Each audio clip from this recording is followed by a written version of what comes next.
خوږو لیدونکو نن درته د ښځې او خاوند په اړه په زړه پورې قصه لرم. تمه ده تر پایه یې وګورئ او زما چینل درسره هرومرو سبسکرایب کړئ. یوې ښځې هیڅ وخت له خاوند څخه د مینې خبره نه وه اورېدلې.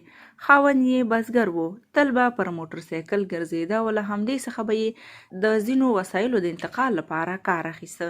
یوه ورځ ښځه ناروغه شوه. هغه په لومړي ځل خپله میرمن پر موټرسایکل سپره کړه. ښځه په ډېر احتیاط پورته شوه. هغه شرمېده او نه پوهېده چې لاسونه یې چیرې ونیسي. په همدې وخت کې خاوند ورته وویل: ما په غېږ کې ونیسه. ښځې وپوښتل: څه؟ سړي جمله تکرار کړه: ما په غېږ کې ونیسه. ښځې چې د دویم ځل لپاره له سړي څخه هماغه جمله واورېده، باور یې نه کېده او رنګ یې سور واوښت. په شرمناک انداز یې تر ملا لاسونه ورتاو کړل او کرار یې مخ په اوښکو لوند شو.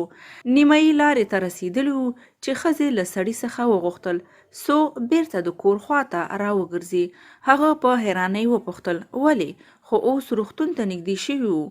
ښځې وویل: اړتیا نشته، اوس روغه شوم، سر مې هم درد نه کوي.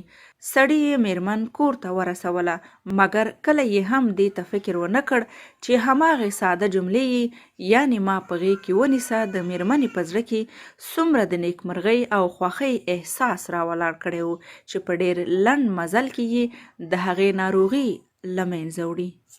نو درنو لیدونکو، تل باید هڅه وکړو چې په ورځني ژوند کې د یو بل احترام او قدر وکړو.